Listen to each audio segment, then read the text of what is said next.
성경 말씀 요한복음 21장입니다. 15절에서 19절.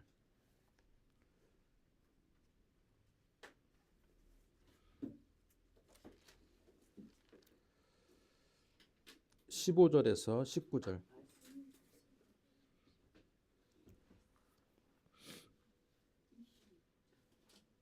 신약성경 185쪽입니다. 저와 여러분이 한 목소리로 읽겠습니다. 그들이 조반 먹은 후에 예수께서 시몬 베드로에게 이르시되 요한의 아들 시몬아 내가 이 사람들보다 나를 더 사랑하느냐 하시니 이르되 주님 그러하나이다. 내가 주님을 사랑하는 줄 주님께서 아시나이다. 이르시되 내 어린 양을 먹이라 하시고 또 두 번째 이르시되 요한의 아들 시몬아 내가 나를 사랑하느냐 하시니 이르되 주님 그러하나이다. 내가 주님을 사랑하는 줄 주님께서 아시나이다. 이르시되 내 양을 치라 하시고 세 번째 이르시되 요한의 아들 시몬아 내가 나를 사랑하느냐 하시니 주께서 세 번째 내가 나를 사랑하느냐 하심으로 베드로가 근심하여 이르되 주님 모든 것을 아시오매 내가 주님을 사랑하는 줄을 주님께서 아시나이다. 예수께서 이르시되 내 양을 먹이라. 내가 진실로 진실로 내게 이르노니 내가 젊어서는 스스로 띠띠고 원하는 곳으로 다녔거니와 늙어서는 내 발을 벌리리니 남이 내게 띠띠우고 원하지 아니하는 곳으로 데려가리라. 이 말씀을 하시면 베드로가 어떠한 죽음으로 하나님께 영광을 돌릴 것을 가리키심이러라. 이 말씀을 하시고 베드로에게 이르시되 나를 따르라 하시니. 아멘.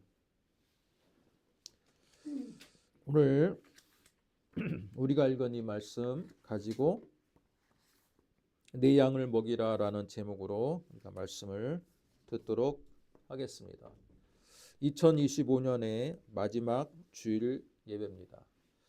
한 해 동안 정말 많은 다사다난했던 한 해였다라고 우리가 항상 습관적으로 말을 하지만 여러분에게 있어서 한 해는 어떤 의미였고 또는 어떤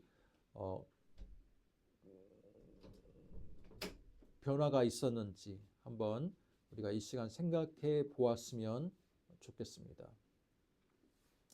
어렸을 때는 시간이 좀 잘 안 간다라고 느꼈던 적이 있었습니다. 초등학교 한 4학년 정도였던 것 같은데 그때는 시간이 정말 안 갔습니다. 시간이 정말 안 가서 빨리 5학년이 되고 싶고 6학년이 되고 싶고 그런 빨리 어른이 되고 싶다라는 생각이 있었습니다. 그런데 나이를 조금씩 한 해를 먹다 보니까 한 해가 굉장히 빨리 간다라는 것을 다시 한번 체감하게 됩니다. 여러분은 어떻습니까? 한 해가 빨리 가는 겁니까? 아니면 너무 세월이 늦게 가가지고 힘든 부분이 있습니까? 너무 빨리 갑니다. 너무 빨리 간다라고 하시는 분들은 내가 해야 할 일이 많은 거예요. 내가 해야 할 일이. 업무가 많고 일이 많고 그러다 보니 내 개인적인 시간들, 또 자신을 성찰하고 또 말씀에 비추어서 자신을 성찰하는 시간이 부족해서도 그럴 수 있습니다. 만약에 여러분 한 자리에 앉아가지고 스마트폰 제거하고 기타 노트북이나 컴퓨터를 제거하고 가만히 앉아있다라고 생각해 보세요. 30분 앉아있는데 그 시간이 짧을까요? 길까요? 개인적으로 느끼기에 아마 굉장히 시간이 더디 가고 30분이라는 시간이 굉장히 길게 느껴질 것입니다. 내가 아무것도 하지 않을 때 시간은 느리게 가요. 그러나 내가 어떤 일에 전념하고 또는 직업에 또는 사업에 또는 공부에 어떤 일에 전념하다 보면 어때요? 그것에 편승해서 시간이 빠르게 지나가곤 합니다. 올 한 해 여러분이 만약에 세월이 쏜살같이 지나간 것 같다라고 느끼셨다면 그만큼 바쁜 인생을 살아왔다라고 볼 수도 있습니다. 바라옵건대 여러분, 내년 한 해는 시간이 좀 빠르게 지나갔다라고 고백하지 마시고 어떻게 합니까? 올 한 해는 말씀을 묵상하며 주님과 더 동행했다. 시간이 그렇게 빠르게 흐른지 모르겠다. 주님과 동행하다 보니까 시간이 이렇게 빠르게 흐른지 모르겠다. 그렇게 고백하는 여러분, 내년 이맘때 그런 여러분 되셨으면 좋겠습니다. 오늘 말씀은 요한복음의 마지막 장입니다. 21장. 21장은 배경이 어디입니까? 예루살렘에서 갈릴리로 배경이 바뀌었습니다. 제자들 몇 명이 갈릴리로 내려간 까닭은 예수님께서 내가 너희들 먼저 갈릴리로 가 있으라 라고 부탁을 한 것도 있지만 그들의 생업의 자리가, 삶의 자리가 어디입니까? 갈릴리였기 때문이에요. 예루살렘에 계속 머물다가 예루살렘은 그들에게 어디입니까? 타지예요. 마가의 다락방에 언제도록 계속 기거할 수는 없었습니다. 부활하신 예수님을 만났고 또한 그 옆구리의 창자국과 손에 난 못자국을 보았지만 그곳으로 인한 우리 스승님이 죽음의 권세를 이기고 부활했다라는 기쁨도 있었지만 언제까지 그들이 가만히 앉아서 예루살렘에만 머물 수는 없었습니다. 그래서 그들이 그러면 우리 고향으로 내려가자. 왜요? 아직 소명을 받기 전이에요. 소명을 받기 전 부활하신 예수님은 만났지만 그들이 그 이후에 어떤 삶을 살아야 되는지에 대한 지침을 아직 받지 못했어요. 그래서 갈릴리로 내려갑니다. 갈릴리에서 부활하신 예수님이 찾아오시는 장면이 오늘의 장면입니다. 조반을 먹었습니다. 그들이 예수님과 함께 식사를 했다라는 거예요. 그러면서 여러분, 여러 제자가 있는데 예수님은 누구를 주목하십니까? 시몬 베드로를 주목합니다. 왜 주목했을까요?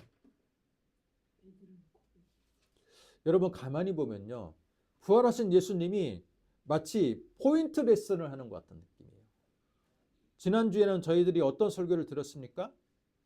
부활의 자리에, 그 현장에 잠시 자리를 비웠던 도마, 그죠? 내가 그 옆구리의 창자국과 그 손에 난 못자국을 내가 직접 손으로 만져보고 넣어보지 않으면 내가 믿지 않겠다라고 얘기했던 도마, 예수님이 다시 나타나셔서 마치 원포인트 레슨하는 것처럼 도마에게 딱 나타나셔서 제자들에게 도마에게 예수님이 직접 만져보라고 그렇게 알려주셨습니다. 이번에는 누구 차례입니까? 시몬 베드로 차례입니다. 베드로에게 왜 예수님이 요한의 아들 시몬아, 네가 이 사람들보다 나를 더 사랑하느냐라는 질문을 3번이나 연속했을까요? 어떤 목사님들은 이 사랑이라는 단어가 다르다는 거예요. 필레오가 있고 또 다른 단어가 있고, 그래서 이 똑같이 우리나라 번역으로는 사랑하느냐라고 번역했지만 헬라어가 다르고 원래 뜻이 다르다고 하는데 그것은 큰 의미가 없습니다. 결국은 사랑하느냐는 진정한 똑같은 질문을 3번 하는 겁니다.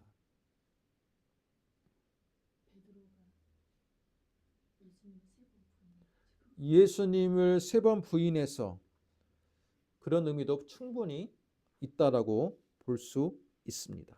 여러분, 예수님께서 이미 예언을 하셨습니다. 요한복음 13장을 잠깐 보시면요, 자, 이런 말씀이 있습니다. 13장 37절에서 38절.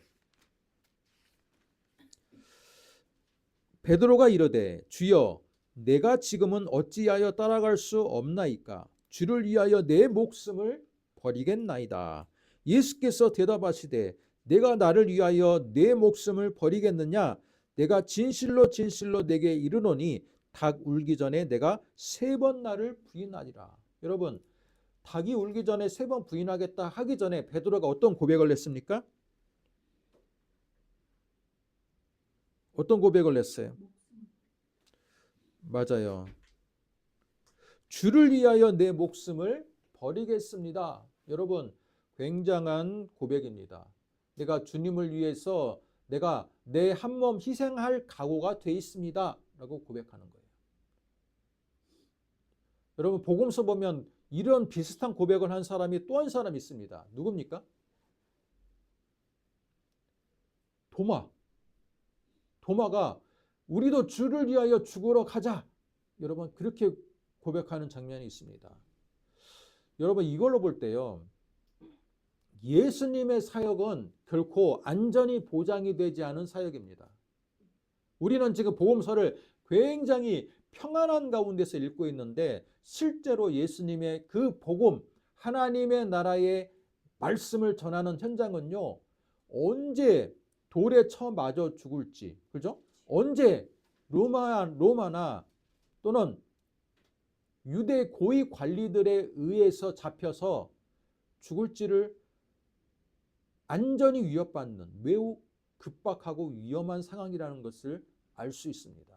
그런 상황에서 베드로가 어떤 고백을 합니까? 내가 주를 위해서 죽을 수도 있습니다. 굉장한 고백을 했어요. 그러나 주님은 베드로의 성정을 아시기 때문에 뭐라고 말합니까? 야, 닭 울기 전에 네가 나를 3번 부인할 것이다. 아마 그 얘기를 하는 순간에도 베드로는 속으로 그랬을 거예요. 주님, 절대 그럴 일 없습니다. 제 한 몸 제가 바치겠습니다. 제 생명을 구하고자 구차하게 변명하지 않겠습니다. 그렇게 다짐했을 겁니다. 그러나 우리가 잘 알다시피 어떻습니까? 베드로는 3번이나 부인했습니다. 이것이 베드로의 마음속에 어떤 의미일까요? 여러분,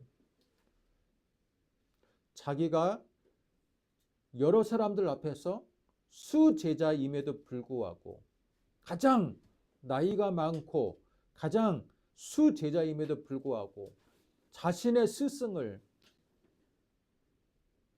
부인했던 사람이라는 그 꼬리표가 그의 평생에 따라다니지 않았을까요? 그리고 베드로의 마음속에도 분명히 나는 스승을 배반한 자야, 배신한 자야라는 그 마음의 응어리들이 있었을 겁니다. 주님은 그것을 아시고 베드로에게 3번이나 묻습니다. 요한의 아들 시몬아, 네가 여기에 있는 사람들보다 나를 더 사랑하느냐? 베드로가 뭐라고 고백합니까?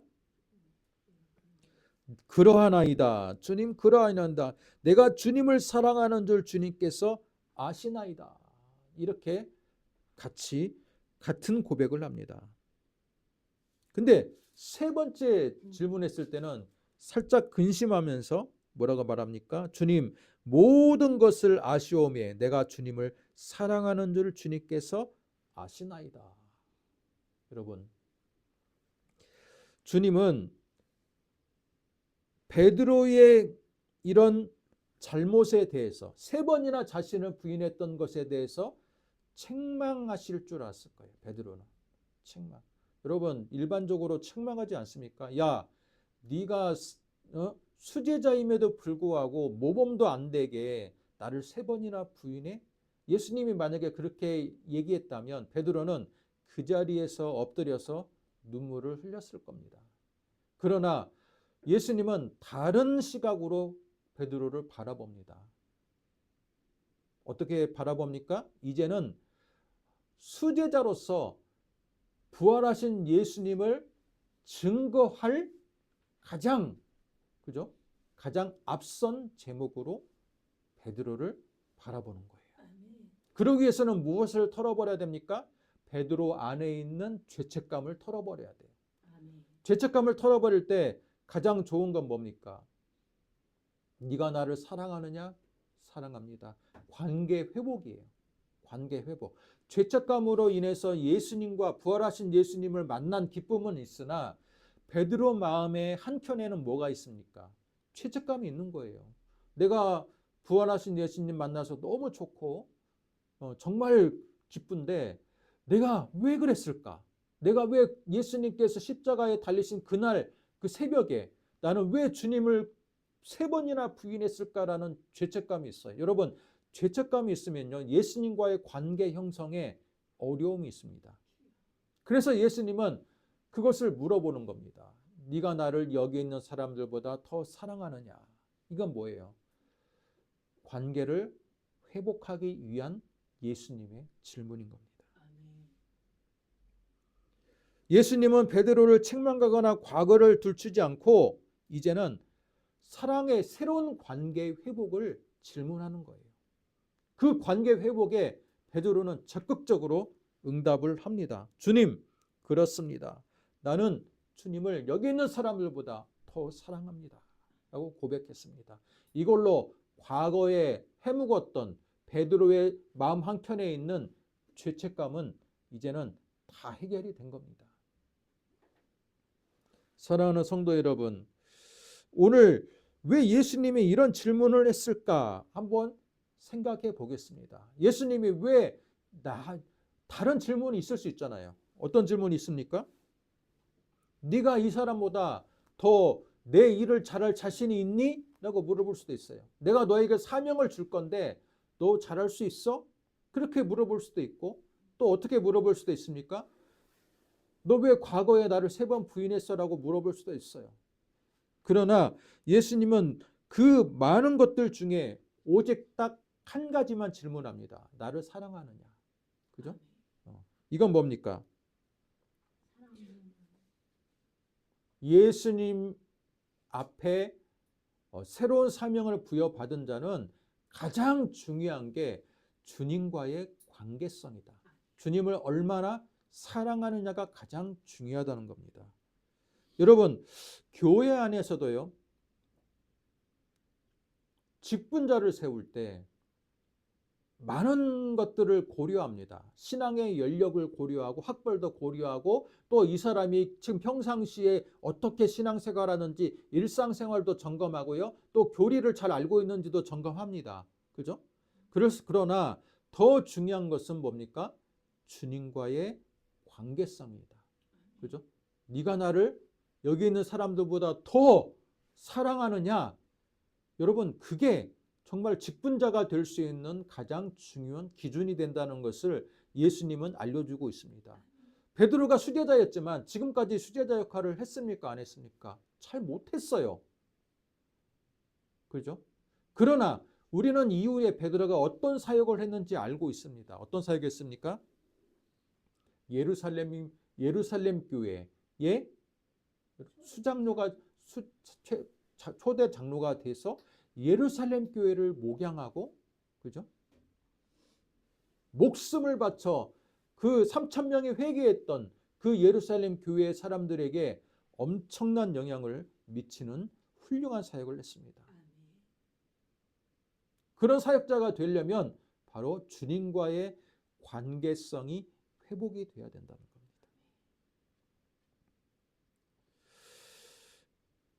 그러나 대부분 많은 교회들이 교회의 직분자를 세우고 또는 목회자를 세울 때 어디 학교를 나왔고 어디에서 박사학위를 받았고, 그죠? 그런 것을 따지고요. 또 주일학교를 몇 년 했고 차량 봉사를 몇 년 했고 실적을 따지는, 여러분, 교회 안에 실적주의, 학벌주의로 인해서 중요한 직분자를 뽑는 경우들이 너무나도 흔한 시대를 우리는 살고 있습니다. 그 결과 교회가 어떻게 됩니까? 직분자는 있으나 교회 안에 사랑이 부족해요. 왜? 진정으로 직분자를 뽑을 때 중요한 기준이 뭡니까? 주님을 얼마나 사랑하고 관계를 잘 맺고 있느냐가 중요한 기준이 돼야 될 터인데, 안타깝게도 교회 안에 많은 것들이 학벌주의, 인맥주의, 실적주의가 판을 치고 있는 것은 너무나도 안타까운 사실입니다. 최근요, 한국교회가 굉장한 위기를 맞이하고 있고 또 한 가지는 전환점을 맞이하고 있습니다. 사랑의 교회 오정현 목사도 이제 은퇴하고 후임자가 정해졌고요. 또 지금 분당 우리교회 이찬수 목사님도 이제 은퇴를 앞두고 있습니다. 또 지구촌교회 거기도 벌써 몇 년 전에 세대 교체가 됐고요. 이처럼 우리나라의 주요한 교회들, 여의도 순복음교회 이영훈 목사도 이제 은퇴를 앞두고 있고요. 큰 교회들이 이제 새로운 세대 교체를 할 때 후임자를 잘 뽑아야 되고요. 또 새로운 도약을 이룰 사람들을 뽑아야 되는데 안타까운 것은 들리는 소식들에 의하면 어때요? 아직까지도 세습이 공공연하게 이루어지고 있고, 그죠? 자신의 마음에 맞는 사람을 후계자로 세우려는 것들이 교회 안에도 있다라는 겁니다. 주님이 이 모습을 본다면 어떻게 볼까요? 야, 내가 너희들 교회를 위해서 이렇게까지 내가 은혜를 주었건만 너는 왜 나를 사랑하느냐의 기준으로 후임자를 뽑지 않고 학벌과 인맥과 실적을 가지고 모든 것을 판별하고 있느냐. 그렇게 말씀하시면서 안타까워지 않겠습니까? 사랑하는 성도 여러분, 결국은 예수님의 핵심적인 질문, 새로운 사명을 부여할 때 결국은 사명자의 기준은 주님을 얼마나 사랑하느냐가 가장 중요합니다. 그 이후에 예수님의 사랑의 관계가 있은 후에야 그 후에 실적도 중요하고 실력도 필요하고 뭣도 필요하고 다 필요한 그 이유는 나머지는 그 차후의 것입니다. 자, 그랬을 때 베드로가 주님, 내가 주님을 사랑하는 줄 주님께서 아십니다 라고 고백할 때 예수님이 또 그 이후에 뒷받친 말씀이 뭡니까? 내 어린 양을 먹이라. 두 번째는 뭡니까? 내 양을 치라. 세 번째는 뭡니까? 내 양을 먹이라. 여러분, 내 양을 먹이라, 내 양을 치라, 내 양을 먹이라. 이 세 번이 똑같은 질문입니다. 여러분, 네가 나를 사랑하느냐? 내 여기 있는 사람들과 제가 주님을 더 사랑하는 줄 주님이 아십니다라고 고백했을 때 그걸로 예수님이 만족하면 좋으실 텐데 예수님은 사랑의 관계가 회복되었고 진정한 사랑의 관계임을 아신 후에 그 후에야 비로소 뭐를 부여하십니까? 사명을 부여하십니다. 근데 그 사명이 내 양을 먹이라는 거예요. 여기서 여러분 한글이 우리 헷갈리는 게 있죠. 내와 내. 저는 발음민족으로 잘 구분이 조금 내와 내. 여러분 우리는요. 자세히 보면 내 양이에요. 내 양. 예수님의 양을 네가 먹이고 치라라는 뜻입니다. 이건 많은 교회에게 시사하는 바가 뭡니까? 흔히 우리는 담임 목사나 그죠? 교회 리더 그룹이 양을 치고 양을 먹인다라고 생각하는 거예요. 말씀의 꼴을 담임 목사가 먹이고 그죠? 또 당회에서 치리를 통해 가지고 교회 안에 있는 주요 여러 가지의 중요한 것들을 결정하고 또 그것을 또 여러 가지의 규율을 만들고 그게 당회인데 여러분 교회 안에 있는 리더 그룹이 결국은 자신의 양이고 자신의 성도다라고 생각하는 경향들이 특히 교회 안에 만연해 있다라는 겁니다. 그러다 보니 그 결과의 끝은 어떤 겁니까? 목사가 은퇴할 때 내가 교회를 이렇게 부흥시켰기 때문에 거기에 맞는 합당한 대우를 해 주어라. 결국은 자신의 양인 거예요. 자신의 양인 거예요. 그러나 예수님은 어떻게 말씀하십니까? 너의 양이 아니라 내 양이다.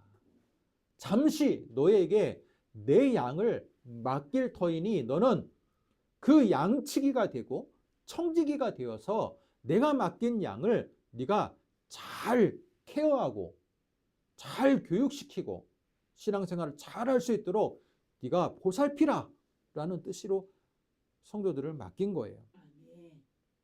여러분, 그런 생각이 깊숙이 목회자들이나 교회 지도자들 마음속에 담겨 있다면 어떻게 자신의 자녀를 후계자로 세우고, 그죠? 또 어떻게 교회에 있는 많은 이 재산들을, 그죠? 자신의 은퇴 비용으로 요구를 하겠습니까? 그렇게 후계자를 세우고 과도한 은퇴 비용을 요구하는 마음속에 담겨 있는 뜻은 무엇입니까? 이건 주님의 양이 아니라 내가 키운 양이고, 그죠? 내가 세운 교회다라는 그런 공로주의가 그 사람의 마음속에 있기 때문에 그렇게 요구할 수 있고 그렇게 세습을 할 수 있는 거예요. 다시 한번 말씀으로 돌아가서 내가 키운 교회지만, 내가 말씀으로 양육했던 성도지만 결국은 뭡니까? 내 양이 아니라 누구의 양이다? 주님의 양이다 라는 것을 우리는 기억해야 됩니다.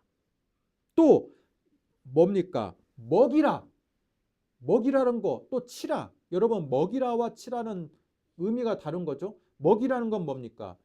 좋은 풀밭, 푸른 풀밭으로 가서 꼴을 먹이는 거예요. 그러면 치라는 건 뭡니까?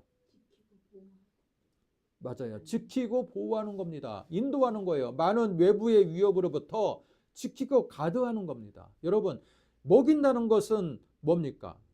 말씀을 먹이는 거예요. 그죠? 말씀을 풀어서 말씀을 먹이는 거고, 간증하고 그들이 영적으로 궁핍해지지 않도록 말씀의 꼴을 먹이고, 그죠? 은혜의 꼴을 먹이는 겁니다. 치는 건 뭡니까?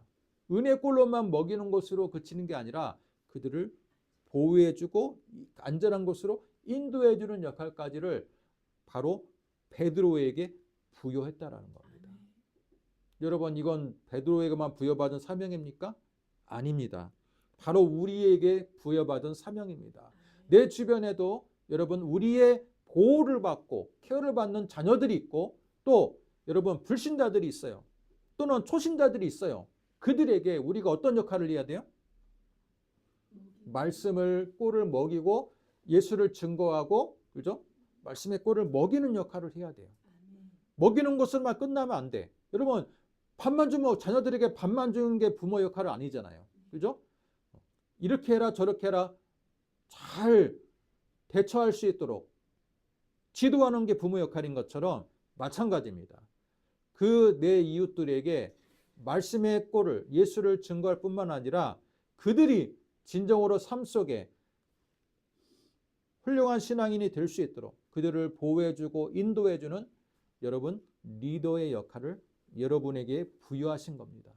여러분이 주님을 이 시간, 주님, 내가 주님을 사랑하는 줄 주님이 아십니다 라고 여러분 이 시간 고백했다면, 고백하는 것으로 그치지 않고 무엇입니까?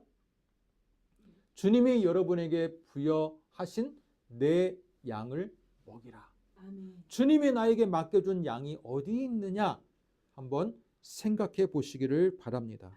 내가 정말 먹여야 될 대상이 무엇인가? 어디 있는가? 자녀일 수 있고, 내가 만나고 있는 어떤 한 사람 한 이웃일 수 있어요. 그 사람이 어려움에 있음에도 불구하고 내가 외면한다면 바로 주님이 잃어버린 양을 내가 외면하는 것과 같다라고 볼 수 있습니다. 여러분 마음속에 어떤 잃어버린 양이 있는지 한번 마음 깊이 생각해 보고 이 시간 결단하는 시간이 되었으면 좋겠습니다. 아멘. 내가 주님 잃어버린 그 어린 양에 대해서 그동안 무심했던 것을 주님 용서하여 주옵소서.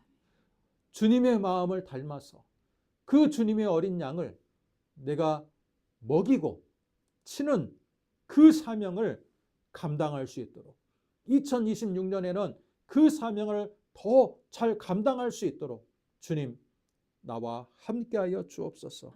그것이 여러분 진정한 여러분의 고백이 되시기를 주님의 이름으로 축복합니다. 아멘.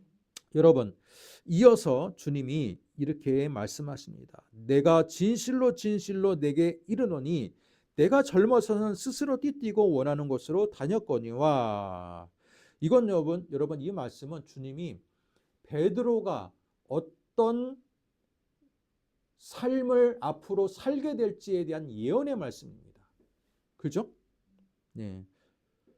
늙어서는 내 팔을 벌리리니 남이 내게 띠띠우고 원하지 아니하는 곳으로 데려가리라. 이건 뭡니까? 베드로가 젊어서는 네 마음대로 살았잖아. 그죠? 마음대로 네가 삶을 결정하고 어부였기 때문에 배를 언제 출항할지도 자기 마음대로 결정하고 자신 스스로가 결정하고 살았지만 이제는 주님 앞에 붙잡힌 바 된 인생을 살게 될 것이다. 이제는 네가 네 마음대로 인생을 결정하는 게 아니라 주님의 양을 먹이는 그 역할에, 그죠? 온전하게 붙잡힌 바 되어서 그것에 순종하는 완전히 붙잡힌 바 된 삶을 살 것이다 라고 그렇게 말씀을 하시는 겁니다. 뿐만 아니라 마지막에 네가 순교할 것이다 라는 의미도 담겨 있어요. 그래서 19절 보면 이 말씀을 하시면 베드로가 어떠한 죽음으로 하나님께 영광을 돌릴 것을 가리킴이러라 라는 말씀입니다. 여러분 요한복음을 썼을 때 베드로는 이미 살아 있었습니까? 죽어 있었습니까? 죽었죠. 요한복음은요 AD 90년에 쓰여졌다라고 그렇게 보여집니다. 20살이었던 여러분 제일 예수님의 제자 가운데 제일 나이가 어렸던 요한이 20살 정도 됐거든요. 그 요한이 바로 60년 후에 약 80세가 되었을 때 마지막으로 기록했던 책이 요한복음이에요. 베드로는 이미 그때는 순교하고 없습니다. 자, 이걸 통해서 뭡니까?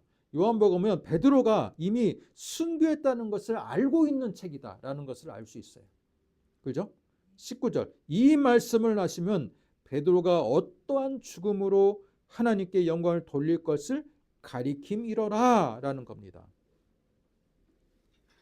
그러나 어떤 순교를 하고 어떤 삶을 살지에 대해서 과도한 관심, 그것은 주님이 원하는 방향이 아닙니다. 주님이 원하시는 건 뭡니까? 19절 마지막 나를 따르라. 네가 어떤 삶을 살든지, 그죠? 어떤 삶을 살든지 나에게 붙잡힌 바 된 삶을 사는 것만으로도 너는 훌륭한 인생이고 수제자 역할을 잘 감당하고 있는 것이야 라고 말하고 있습니다. 네가 나를 따르라는 말 속에는 이런 의미가 담겨 있습니다. 전제가 네가 어떤 인생을 그 이후에 살든 중요한 것은 나를 따르는 것이 네 인생의 남은 인생 가운데 가장 중요한 미션이다 라는 겁니다.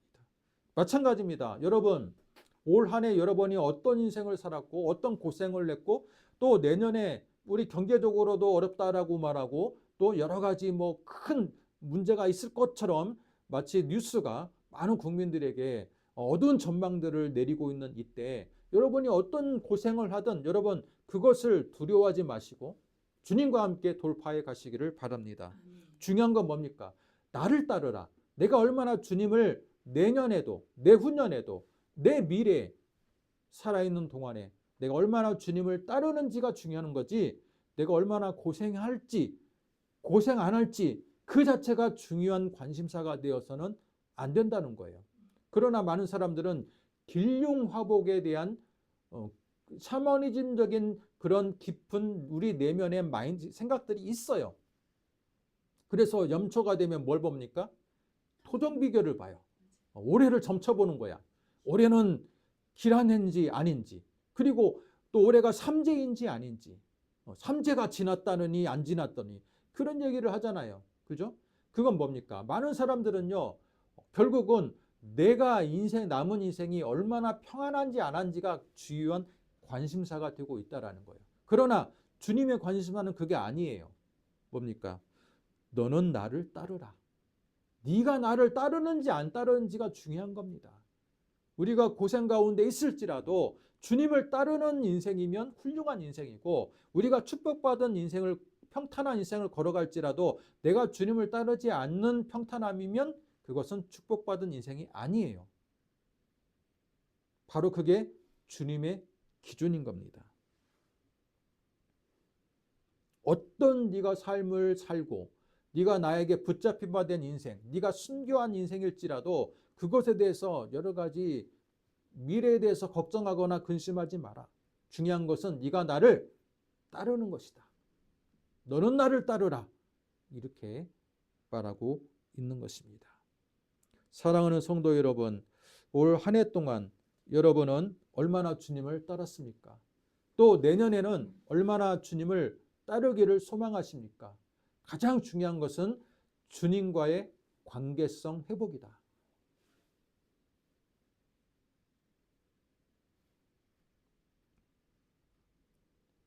요한의 아들 시몬아라고 고백했던 주님이 불렀던 것처럼 누구의 아들 누구야? 지금 이 자리에 있는 누구야? 네가 나를 여기 있는 사람들보다 더 나를 사랑하느냐? 주님이 지금 질문하고 있고 그것에 대해서 주님 사랑합니다 라고 고백한다면 내 양을 먹이라. 네 삶 가운데 내 손길이 필요한 모든 자들이 바로 너의 양이다. 그 양들을 먹이고 치라.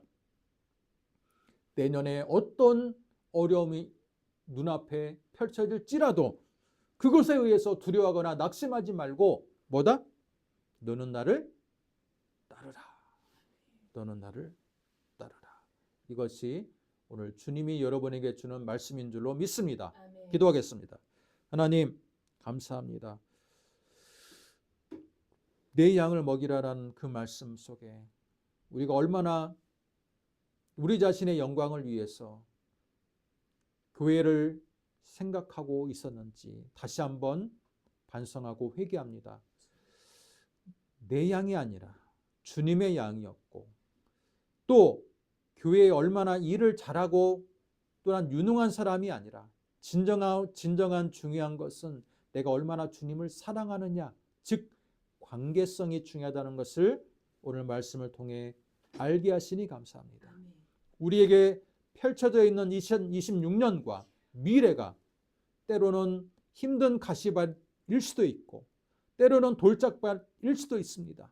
그러나 그 미래에 대한 두려움보다는 또는 하나님의 축복을 내려달라고 간절히 고백하기보다는 더 중요한 것은 주님에 대한 사랑의 마음을 품고 내 양을 먹이고 치고 뿐만 아니라 어떤 가시밭일지라도 내 주님을 따르는 것이 중요하다라는 것을 말씀을 통해 듣게 하시니 감사합니다. 아멘. 오늘 이 시간 입술로 고백하는 자들 가운데 하나님의 놀라운 은혜와 축복이 넘치게 하여 주옵소서. 아멘. 예수님의 이름으로 기도드립니다.